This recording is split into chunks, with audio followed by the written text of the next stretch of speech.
আসসালামু আলাইকুম, সুপ্রিয় দর্শক মণ্ডলী। মাওলানা দেলোয়ার হোসেন সাঈদী সম্পর্কে আপনারা জানেন, সারা পৃথিবীর মানুষ জানে।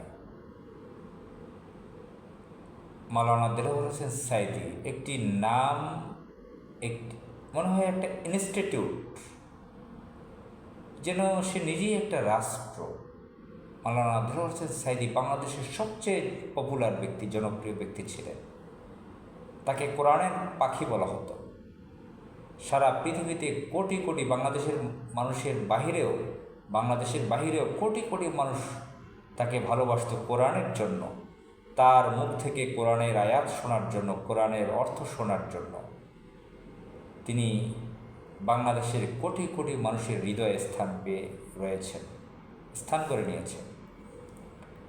সেই প্রিয় মানুষটিকে ভারতের এজেন্ট আওয়ামী লীগ সন্ত্রাসী গোষ্ঠী হত্যা করেছে। তিনি পিজি হাসপাতালে, যেটা নাম দিয়েছিল ওরা BSMMU, সেখানে তাকে হত্যা করা হয়েছে। তিনি নিজেও জানতেন না যে আমাকে কিসের জন্য আনা হয়েছে। তিনি তো বললেন, না আমার তো কোনো সমস্যা নেই, কেন এখানে আনা হলো। তাকে হত্যা করা হয়েছে সেখানে। শহীদ মাওলানা দেলোয়ার হোসেন সাঈদী, তাকে এই গোপালী লেন্দুদ্দর্জি যে অপমান করার জন্য উঠে পড়ে লেগেছিল, এবং তার একটি কৃতদাস শামসুদ্দিন চৌধুরী মানিক, আরও বহু লোকে আছে, সে নাম বলে শেষ করা যাবে না। নাসিরুদ্দিন ইউসুফ বাচ্চু, আনোয়ার হোসেন,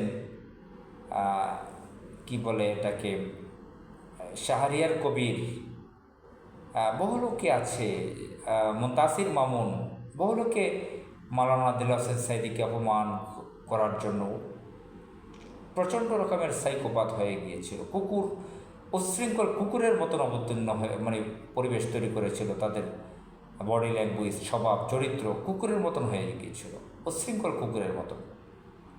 এখন আমি একটা ছোট প্রশ্ন রাখতে চাই আপনাদের কাছে। এই যে একজন মাওলানা দেলোয়ার হোসেন সাঈদী পপুলার ব্যক্তিকে অপমান অপদস্থ করার জন্য ভারতীয় এই এজেন্ট গোষ্ঠী যে এতটা ক্ষিপ্ত ছিল, ফলটা কি হলো? রেজাল্ট কি হলো? অঙ্কের রেজাল্ট কি হলো? মাওলানা দেলোয়ার হোসেন সাঈদী ওয়াজে বলতেন, 100 বছর শিয়ালের মতন, একদিন সিংহের মতন। তিনি সিংহের মতন, বীরের মতন পৃথিবী থেকে বিদায় নিয়েছেন, আল্লাহর জিম্মায় চলে গেছেন, শহীদ হয়েছেন, বিশাল সম্মান নিয়ে পৃথিবী থেকে বিদায় হয়েছেন। আজকে শেখ হাসিনা লেডি লেন্দুদ্দর্জি কীভাবে দিল্লিতে অপমান হয়ে পালিয়ে গেছে, দুপুরের ভাত না খেয়ে পালিয়ে যেতে বাধ্য হয়েছে। আজকে কি অপমান অপদস্থ অবস্থায় আছে সেখানে ভারতের দিল্লিতে। এই যে মানিক কীভাবে কলা পাতায় জঙ্গলে শুয়ে রয়েছিল, কীভাবে ছেলেপেলেরা তাকে অপমান অপদস্থ করেছে বিজিবির, সেগুলো আপনারা দেখেছেন। পৃথিবীর পরের জীবনে আমরা তো আল্লাহর বিচার দেখব, কিন্তু ইহকালীন জীবনে, পৃথিবীর জীবনে আল্লাহ কি দেখিয়েছেন, সেটা থেকে আমাদের সকলের শিক্ষা গ্রহণ করা দরকার। আসসালামু আলাইকুম।